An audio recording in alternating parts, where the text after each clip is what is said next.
Daniel, cara, figura, como é que você tá? Tudo bem? Fala, Maurão, tudo bem? Bom, se a Sara achou os 5 quilos dele, eu não sei, eu acho que ela tá. Nem você também, Mauro, você é super esbelto, elegante. Agora, eu certamente encontrei todos, e mais 5, e mais 5, e mais 5, enfim. Eu estou sendo super competente em encontrar quilos, e para mim, esse negócio de transição não adiantou em nada para emagrecer, pelo Nada, né? contrário. Nada como um estresse para fazer a gente comer um monte, né? Nossa. E o pior é que assim, eu nem. Aquela conversa de gordo, né? Eu nem como muito, né? Mas enfim. Eu sei bem o que é isso. E a Sara está oferecendo, ela é muito generosa, está dizendo que pode repassar para quem quiser. Olha, Sara, eu normalmente, assim, eu sou solidário, eu pegaria, mas eu já estou tão competente em pegar os quilos alheios que esses aí eu não vou querer mais, não. Grande figura, Sara Góes, grande figura.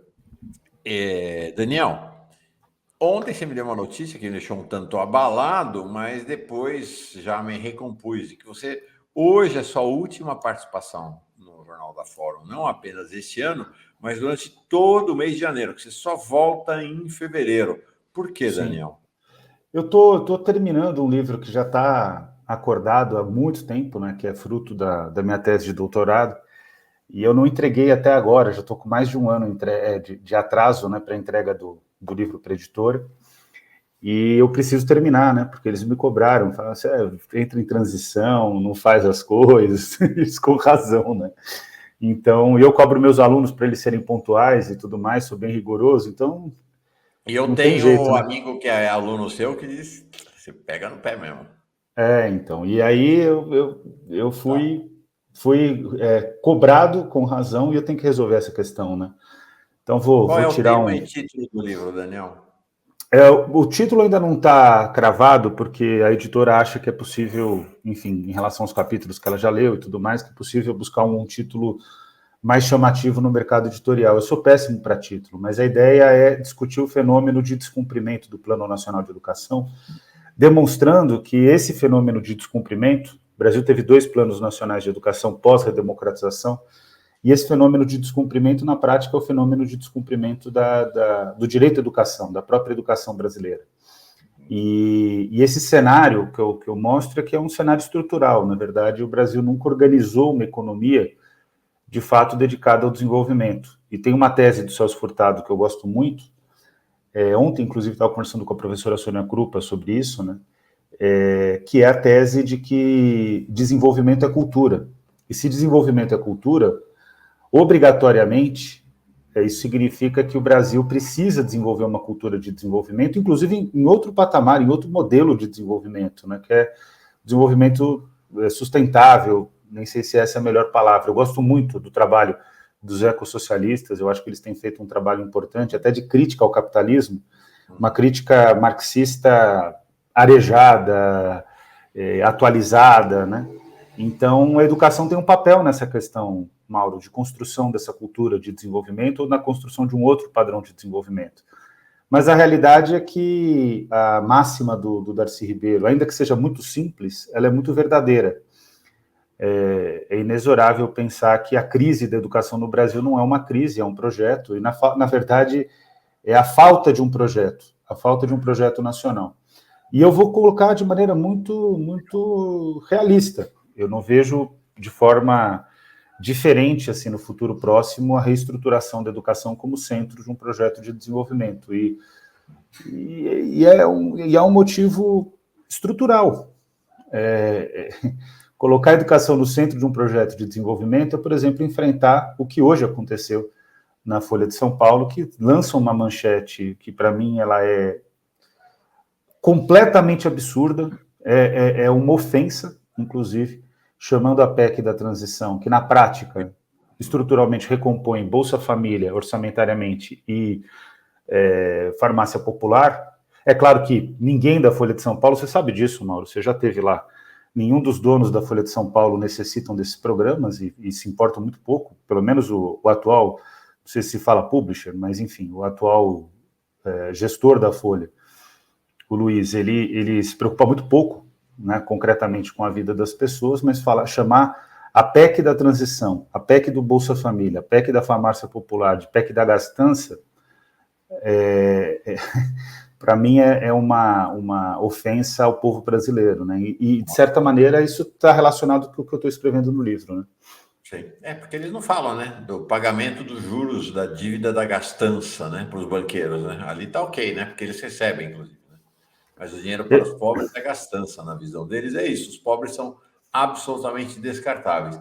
Você fala do seu livro, sabe, Daniel, e essa dimensão, né, desenvolvimento, cultura, desenvolvimento, educação, e acho bem interessante que já logo me veio uma conexão, né, o quão estratégico foi para o golpe destruir a Petrobras, que era um dos principais vetores.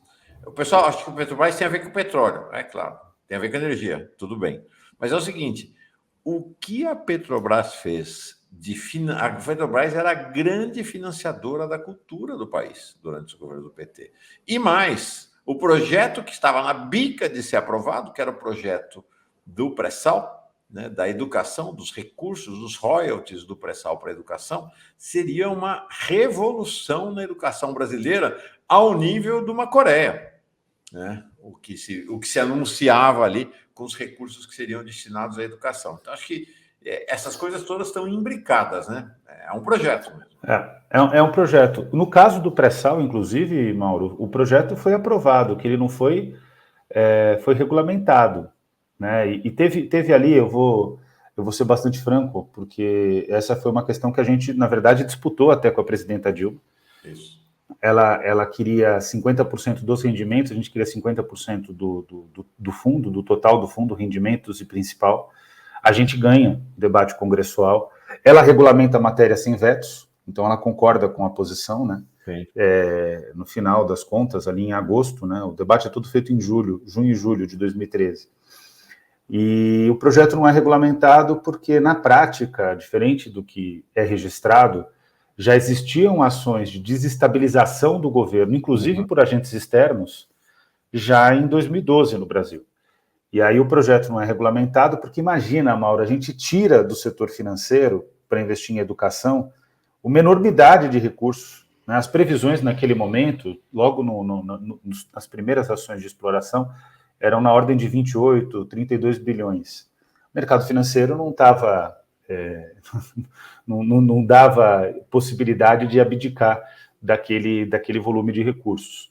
Então, a gente vence a presidenta Dilma, e foi uma disputa mesmo, uma disputa de ideias, né, não num bom nível. Ela aceita a nossa posição, só que aí o mercado financeiro começa a bloquear o projeto sequer é regulamentado, e na prática ele já perde efeito. Ele perde efeito em 2024, porque o recurso viria para educação e saúde enquanto nós estivéssemos sob a égide do Plano Nacional de Educação. Incluímos lá porque essa foi a negociação, incluímos lá uma armadilha legal, positiva no caso, né, que era a ideia de que enquanto as metas do Plano Nacional de Educação não forem cumpridas, porque as metas não estão sendo cumpridas, então valeria até o momento em que essas metas fossem cumpridas. O problema concreto, Mauro, é que é uma interpretação que pode ser judicializada, e aí indo para o ambiente da justiça, a gente não pode cravar que a solução seja positiva para o povo brasileiro, porque é raro acontecer o que o Gilmar Mendes fez, Mauro. Eu tive uma vez num debate na OEA, no Panamá, na Comissão de Direitos Humanos, eu fui orador de um questionamento ao governo brasileiro. Então, ficou eu desse lado, os comissionados no meio, e o governo do outro lado, o governo Temer. Então, a gente estava enfrentando o governo Temer. Sabe de quem era o parecer jurídico que o governo Temer levou? Do ministro Barroso, do Supremo Tribunal Federal. O que é inaceitável. O ministro do Supremo não pode fazer parecer para o Poder Executivo. E eles leram o parecer, inclusive, para ser justo com o Barroso, não é que foi um parecer encomendado, mas foi feito um questionamento, o Barroso respondeu, mas foi utilizado. E aí, ao mesmo tempo em que eu estou sendo justo com o Barroso, é preciso também fazer a crítica ao Barroso. Ele sabia qual seria o uso. Então, e eles têm no Supremo um conceito jurídico que é absolutamente vergonhoso, que o Gilmar Mendes pode ter começado a desconstruir esse conceito jurídico. que é a reserva do possível. Então, o artigo 6º da Constituição Federal, que trata dos direitos sociais, ele deve ser implementado com prioridade, mas existe a reserva do que é possível ser feito. O problema da reserva do possível é o seguinte: quem constrói a riqueza brasileira é o povo brasileiro. Constrói mais riqueza para o país o trabalhador que pega o ônibus lotado do que o Jorge Paulo Lemann na Suíça, administrando a 5G Capital, a Ambev e a Embev, que são as duas cervejeiras que ele controla. Então, concretamente, se o povo não está no orçamento público, o que está acontecendo é uma exploração absoluta, uma expropriação da força de trabalho desse povo. Então, isso tem que ser criticado e desconstruído, né? Reserva dos possíveis, né? Tem um possível para um possível para outro. Né? É isso aí. É fantástico. Vou esperar teu livro. Quero ser convidado para a noite de autógrafo e vamos falar dele aqui, assim que for lançado. Não, vai ser um prazer, vai ser um prazer. E te esperamos em fevereiro, então. Então vamos aproveitar esse período da escrita do seu livro, que você vai estar em casa, para a gente fazer nosso encontro presencial tão adiado. Nossa, tão adiado. Eu fiquei doente. Para quem nos acompanha aqui, a gente está. Eu estou devendo, na verdade, porque o Mauro me convida e eu não consigo me organizar. Porque eu consegui me organizar. Vamos ver, quem sabe, semana que vem, logo depois da posse, a gente vai arrumar um jeito. Daniel, queria te perguntar, você participou do grupo de transição da educação, então está envolvido, estava e está envolvido, assim, com o miolo desse processo aí da definição ministerial. A gente tem, eu vou te pedir uma avaliação geral, né? Hoje, coloquei esse placar, na sexta passada a gente tinha anunciado, com base nos levantamentos, que era mais ou menos isso que já estava praticamente definido. A única mudança de lá para cá foi o Josué Gomes que disse não. O resto é mais ou menos isso. Tem lá, a Aniele Franco começou a ser falada para o Ministério da Igualdade Racial, Silvio Almeida para Direitos Humanos, a Sônia Guajajara para Ministério dos Povos Originários, mas são nomes que a equipe do Lula não confirmou no bastidor. O que a equipe do Lula confirmou no bastidor até agora é isso aqui, nem esses são 100% certos. Então, vou querer um olhar teu mais geral sobre o que está mais pintando aí no universo de até 37 ministérios que o Rui Costa falou. Entre 32 e 37, mais provavelmente 37. Agora, educação, o Camilo Santana, né, deu chega para lá, uma cotoveladinha na Isolda, assumiu, puxou para ele o ministério. Ambos são do mesmo grupo político, né, originariamente, né, eles são aquela conformação petista, cirista, ou pedetista, ou gomista, para ser mais exato, lá do Ceará, né, comungam das mesmas ideias, a mesma formação ideológica, tudo, mas ela caiu fora e ficou o Camilo. Como é que... quer dizer, ficou. Tudo indica que ficará, porque ministério só vale depois que anuncia. Na verdade, só depois que toma posse. Eu já vi ministro anunciado e que não chegou a tomar posse, né? Então, sempre essa cautela. Mas qual é o cenário, então, especificamente na educação? Olha, Mauro, começando sobre a questão da posse, da escolha do Camilo, quem construiu essa situação foi a própria Isolda. E aí tem que ser justo com o presidente Lula. Ela vai para um evento... Enquanto o Fernando Haddad foi totalmente discreto na trajetória dele do ministério-chave do governo, que é o Ministério da Fazenda. Eu não vou ser hipócrita aqui de dizer, como algumas pessoas dizem, não, o Ministério da Educação é o mais importante, o Ministério da Saúde é o mais importante. O ministério mais importante em termos concretos para a sociedade e para o futuro do governo é o Ministério da Fazenda. E isso não é um desejo, é uma realidade. Eu gostaria que fosse o da educação, mas não é o que acontece concretamente, porque é o Ministério da Fazenda que acaba determinando as linhas gerais de atuação do governo e a gestão da economia, né, a gestão dos recursos do país, de como o país vai estabelecer uma trajetória de crescimento. Então, a gente não pode ser hipócrita aqui, nem demagógico. Então, o Ministério da Fazenda é o mais central, é o mais importante. O Haddad foi convidado pelo Lula no Egito, algumas semanas atrás, e ficou completamente discreto, fazendo sua trajetória de espera. Foi uma trajetória de espera até o momento em que o Lula deu para ele a demanda de começar a participar de reuniões e depois a demanda de começar a fazer algumas reuniões, fez o teste público do nome do Haddad, viu que tinha condições de bancar o nome do Haddad, bancou o nome do Haddad porque o protagonista do processo se chama Luiz Inácio Lula da Silva. E tem que ser assim. O povo brasileiro não votou no Haddad para ministro da Fazenda. E o Haddad é muito, muito sincero, muito correto nesse sentido. Votou no Lula. O Lula que recebeu o voto. Aliás, vou dizer bem claramente, o povo brasileiro votou no Lula, não votou na chapa Lula-Alckmin. Votou no Lula. Entendeu? Isso é falar, porque a contribuição foi importante, a gente nunca vai desconsiderar o esforço de um aliado, mas é que, indiscutivelmente, o segredo dessa eleição se chama Luiz Inácio Lula da Silva. Eu até gostaria que fosse... Aqui, umas 3 semanas atrás, diferentemente do que aconteceu no primeiro e segundo governo, no primeiro governo, quando o Lula tinha ao redor dele um núcleo dialógico e decisório, né, que era Zé Dirceu, Genuíno, Palotti, Aloysio Mercadante, na reeleição, que não tinha mais esse grupo, mas tinha o Marco Aurélio Garcia, desta vez está sendo um Lula muito solitário, né? Muito solitário. Muito solitário nessa escolha, né? Então, eu tenho uma avaliação até um pouco diferente. Assim, eu gosto muito da sua tese, Mauro, e eu acho que ela tem vários acertos, mas eu não acho que o Lula esteja totalmente solitário. Eu acho que ele está construindo com o Haddad, o governo. Minha impressão é essa. O interlocutor dele, não com o mesmo grau de interlocução, mas o interlocutor de fato privilegiado dele é o Fernando Haddad. Para mim, pelo menos, está ficando claro pelas escolhas que o Haddad tem tido uma participação forte. Que parece ser a grande aposta dele na sucessão da liderança dele, né?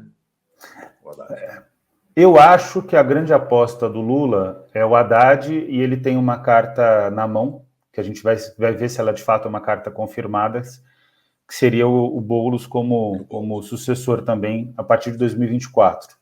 Mas tudo depende do desempenho de cada um. Né? O Lula sabe que um projeto de governo do Estado, ele não pode estar pautado em pessoas. Tem que estar pautado em pessoas, mas que tenham desempenho. Né? Então, o Haddad e o Boulos, eles vão ser testados. A história testa, né? Não é o Lula que testa. Sim. Mas, enfim, e o que acontece?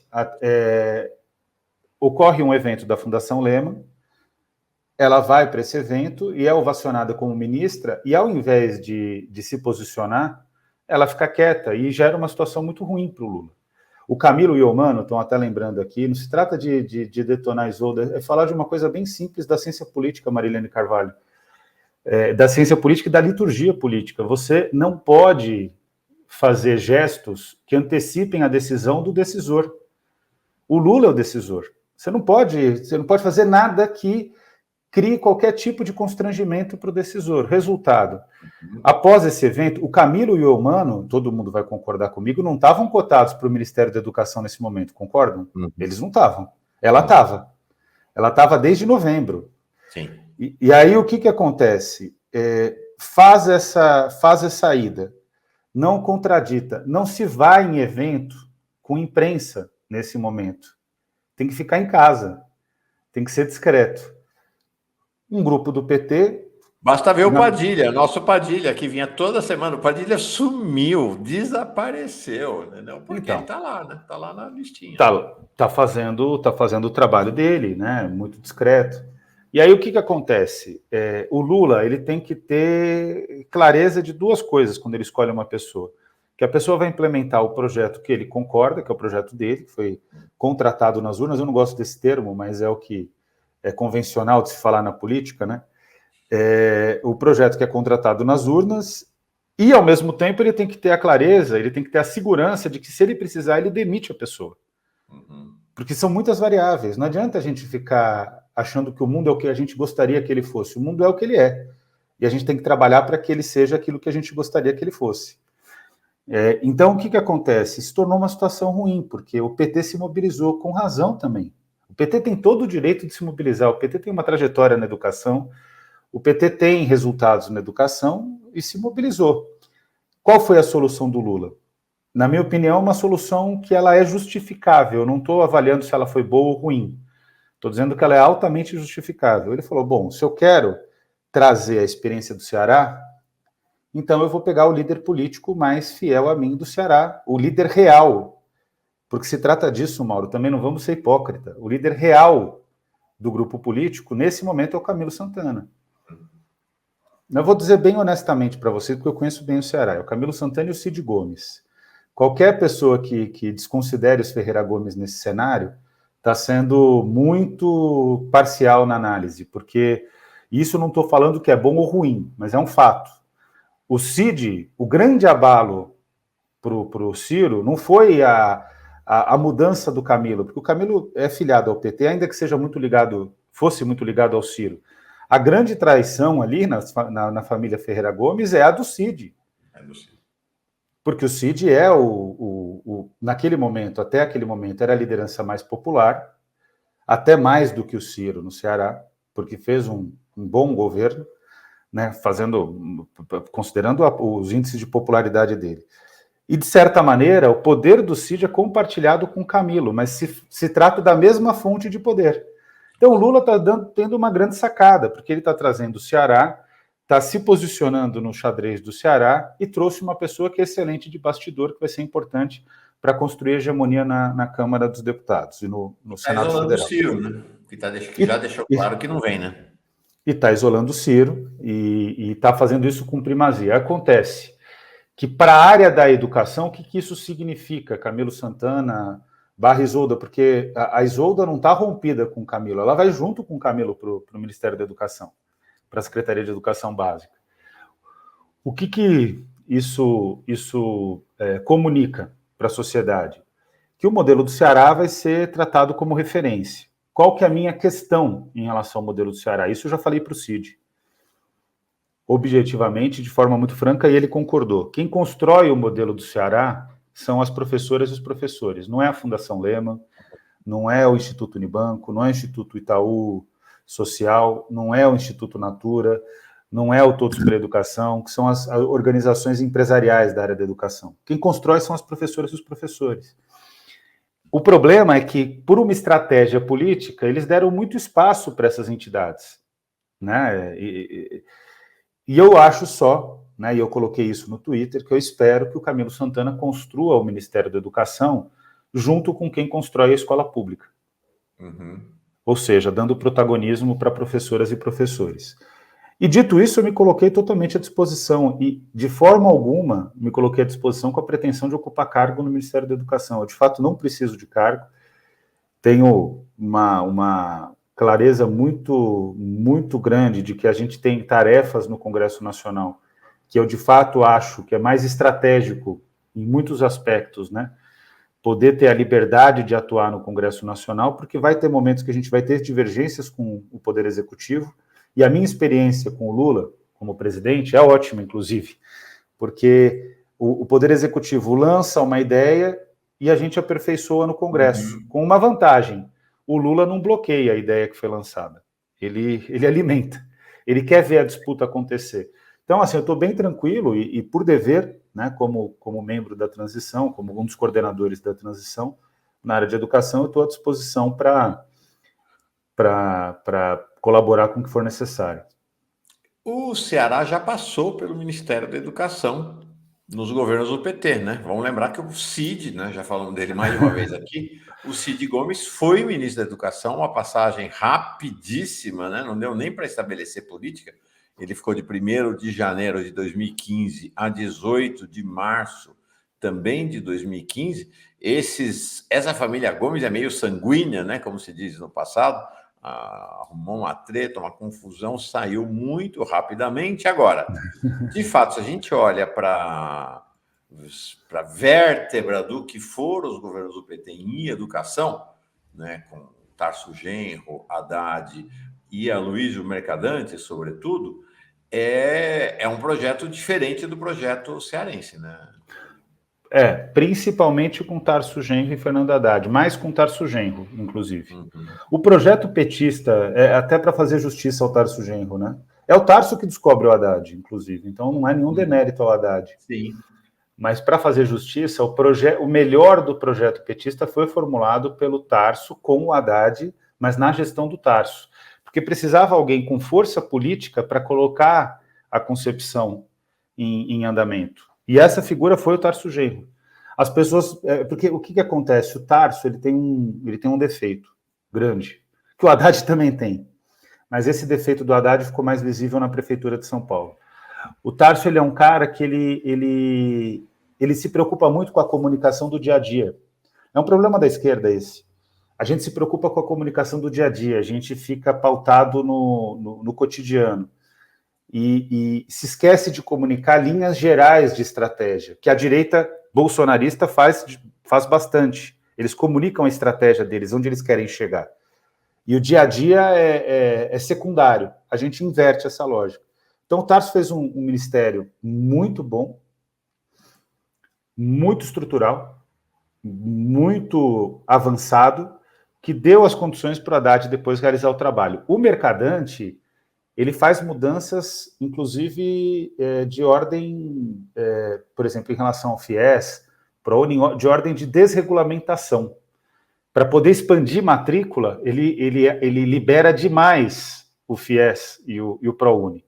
Ele enfraquece a regulamentação, ele favorece muito as empresas privadas de educação superior. Mas o Mercadante, diferente do Haddad, nesse caso eu preciso reconhecer, ele, na educação básica, conversou mais com os movimentos sociais do que o Haddad conversou. E o Haddad busca refazer essa posição como uma avaliação, como uma autoavaliação, muito recentemente. Ele reconhece, né, recentemente, no governo Temer, ele reconhece que tinha feito um caminho muito amplo de composição com esse grupo empresarial que disputa a concepção de educação. Então, cada um dos três teve a sua contribuição, mas eu acho que a do Tarso Genro ela é seminal, a do Haddad é o trabalho concreto, né, de realização, e o Mercadante ele faz alterações de curso conforme a conjuntura se apresenta, né? Já dá para prever em que vai ser diferente este Ministério da Educação do que foram os Ministérios da Educação, os ministérios com esses ministros, com Camilo, ou ainda não, é cedo? Eu acho que vai ser totalmente diferente. Totalmente. Eu acho que sim. Depende do secretariado que ele vai compor, né? Mas, a princípio, é totalmente diferente. É uma outra concepção de educação básica. Nesse sentido, você tem toda a razão que eu acho que vai ser bem diferente dos três na educação básica. A experiência do Ceará, é preciso colocá-la em perspectiva. Ela vai muito bem nos anos iniciais, mas ela perde razoável fôlego nos anos finais do ensino fundamental e no ensino médio. Uhum. Considerando a rede estadual de educação, que estava sob o Camilo, né, e depois sob a Isolda. E por que perde fôlego? Porque tem questões que não são educacionais que obstruem a educação. Eu vou falar de maneira bem simples para todo mundo entender. A falta de renda das famílias é um fator essencial para o desempenho dos estudantes. Se tem uma lei geral no Brasil, dá para dizer que essa é a lei geral da educação brasileira. Não é só no Brasil, mas no Brasil isso é mais forte do que em outros lugares. Se a renda aumenta das famílias, o aprendizado aumenta. E é simples o motivo disso, Mauro, porque renda significa, todo mundo sabe disso, paz nas famílias, porque uma família endividada é uma família em conflito. Significa estabilidade para as crianças e significa algo essencial, que é a comida. Quer dizer, que é o mais básico de tudo.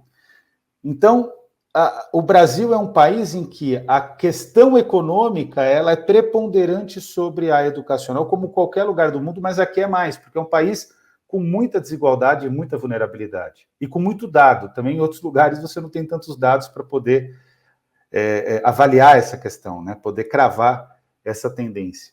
Então, qual que é a minha impressão, Mauro? A minha impressão concreta é que o Fernando Haddad pode prestar um serviço, além de liberações orçamentárias, mas ele pode prestar um serviço muito grande à qualidade da educação básica. E o modelo de gestão da Isolda vai ser tentar fortalecer avaliação de larga escala e tentar fortalecer aspectos do que é a reforma econômica da educação nos Estados Unidos, que é, de certa maneira, onde o Ceará bebe do receituário. Eu acho que isso tem limite. E vai ser importante, inclusive, porque eu confio que eles vão fazer essa avaliação, eles perceberem que não dá para sobralizar o Brasil, porque no fundo não é o Ceará, é Sobral mais do que tudo, né? O jogo é mais complexo. E mesmo o caso do Sobral não é uma experiência que dá para dizer que ela é absolutamente bem resolvida, porque também depende, não é por um problema deles ali só, depende também de fatores externos, como a questão econômica. Então, o que eu vejo é que vai ser um ministério que vai trazer uma nova agenda, e essa agenda vai ser debatida pela sociedade, né? Uhum. Eu concordo com o João Coimbra aí, viu, que a educação, como tudo, depende de um projeto de desenvolvimento econômico soberano, independente do imperialismo, e a gente tem que começar a ter coragem, João, de falar os termos. A Juliane Furno está prestando um serviço importantíssimo em relação a isso. A gente não superou a fase do imperialismo. Alguns autores da economia dizem que a gente já superou essa fase do imperialismo, que agora é a fase da globalização e que o imperialismo teria avançado para um imperialismo das empresas, não dos estados nacionais. Tem vários problemas essa teoria, mas, concretamente, a gente não pode abdicar de falar de imperialismo, de neoliberalismo, para poder, de fato, construir um lugar ao sol para o povo brasileiro, né? O desenvolvimento brasileiro tem que beneficiar quem constrói a riqueza do Brasil, que é o povo brasileiro. Uhum. Perfeito.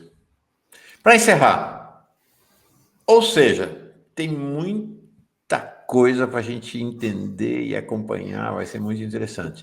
Uma avaliação geral tua, para encerrar, sobre o Ministério, eu mostrei aqui, isso é o que está... Né, tem, como eu disse, tem outros nomes aí que estão pintando, né? Tem o Silvio Almeida, mas não tem uma confirmação da equipe do Lula de que realmente vai, né? Não é como um Camilo, por exemplo, que o martelo está batido. Tem a Ana Moser, mas não está certo ainda que vai ser Ana Moser do esporte. Tem a Sônia Guajajara. Enfim, são nomes de insegurança. A própria Marina... Tem o Jorge Viana aí correndo por fora, né? O bastidor que se fala que está uma disputa barra pesada ali no Ministério do Meio Ambiente. Então, isso aqui pareceu que está mais ou menos consensado até o momento, né? Então, já os 5 anunciados, 6, na verdade, né? Porque a Margarete foi anunciada não numa entrevista, mas pelo Instagram do Lula, né? Então, Haddad, Rui, Flávio, José Múcio e Mauro. O Josué Gomes caiu fora, não topou. Mas aí a gente tem Camilo, Luiz Marinho no trabalho, o Mercadante, que é um quase ministro, né? O BNDES tem um status quase ministerial, de fato, o Padilha para a Secretaria de Articulação Política, o Jorge Messias, esse da direita aqui, né? Mais perto da Margarete, para a AGU, Vinícius para a CGU, e a Nízia, que está também aparentemente confirmado para a saúde. O que é esse desenho inicial para você? O que ele lhe diz? Olha, a imagem é uma imagem que gera incômodo, não tem como negar, né? A imagem, não estou falando da qualidade dos escolhidos, né? A imagem gera um incômodo porque não reflete a sociedade brasileira. Uhum. São pessoas compromissadas, então a imagem ela não expressa o compromisso de cada um deles com a justiça social no país. Então é importante frisar esse ponto, né? Mas, em termos técnicos, eu acho que é um ministério muito bom.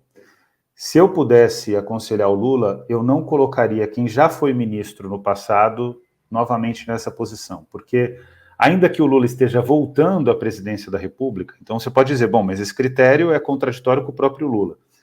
Ainda que o Lula esteja voltando à presidência da República, a situação do Lula é totalmente diferente, porque ele foi escolhido pelo voto. Né? E não teria outro, vou ser bem claro, não teria outro líder brasileiro de esquerda que venceria o Bolsonaro.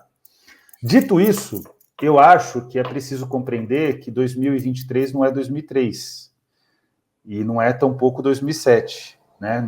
Quando é o início do primeiro e do segundo governo Lula. Isso significa que quem já ocupou pastas não deveria ocupar as mesmas pastas.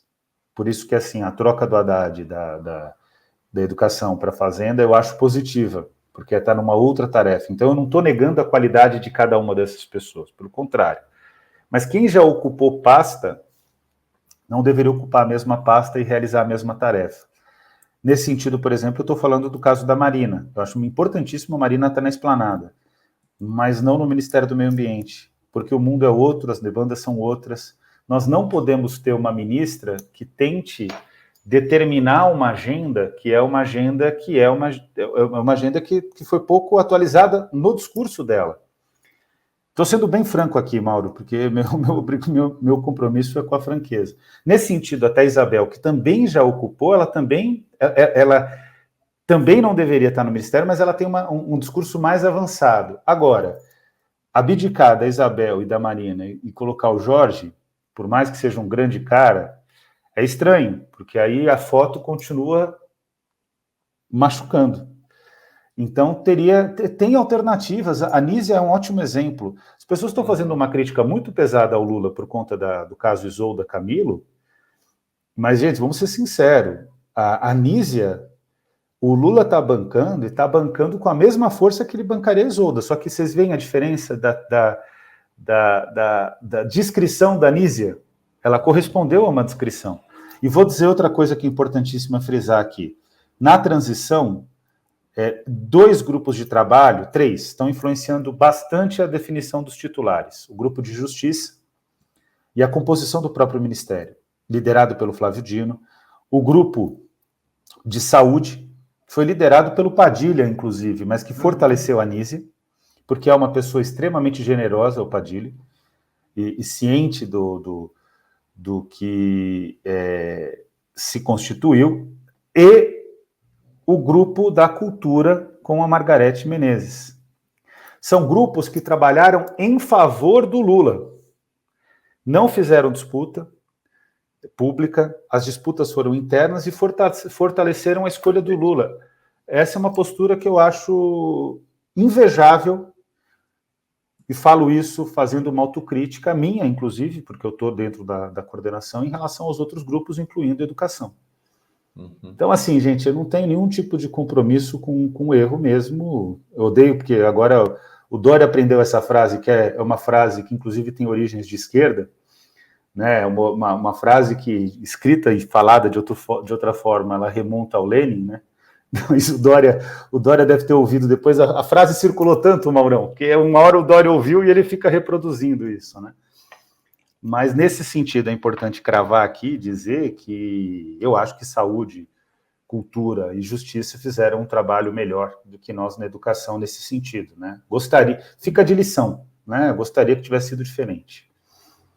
E Rita, Dantas, eu não acho que a Marina não seja show no meio ambiente. Eu só acho que para um governo novo é preciso de caras novas. Sônia Guajajara, uma cara novíssima.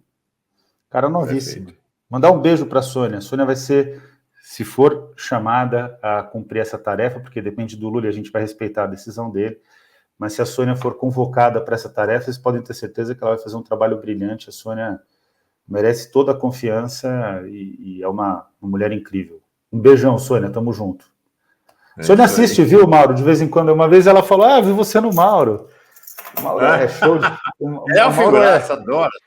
O Mauro é sucesso. Mauro Plínio, né? Homem. Bom, Feliz Natal para você, Daniel. Obrigado. Você, sua família, seu filho, seu pai. Que seja uma boa jornada, um bom livro para você entre janeiro e fevereiro. Fevereiro te espero aqui de público e na vida privada, particular. Espero que a gente se encontre antes disso, a gente que mora na mesma cidade. Um grande beijo para você. Alegria grande de fazer contigo, Daniel. Beijo. E Mauro, assim, para finalizar o ano, eu queria te dizer o que eu sempre digo, mas reforçar, porque eu falo isso de coração, mas com racionalidade objetiva em termos de avaliação profissional, né? De quem participa do processo de comunicação pública, não como protagonista, no sentido do exercício profissional, mas como comentador, entrevistado, etc. Você é, de longe, o jornalista mais elegante, preciso que eu conheço, e você me convidou, a gente foi construindo para vir aqui, a gente foi construindo essa história, mas a comunicação pública deve muito a você. E eu já confidenciei isso aqui, tive a chance, você propiciou esse encontro com o Genuíno, mas a sua entrevista, que é um trabalho conjunto do entrevistador e do entrevistado, a sua entrevista com o Genuíno foi importantíssima para a minha formação. Então, eu te devo muito. Uhum. E você é um cara que merece aí todo o reconhecimento. Então, que em 2023 você continue sendo você mesmo.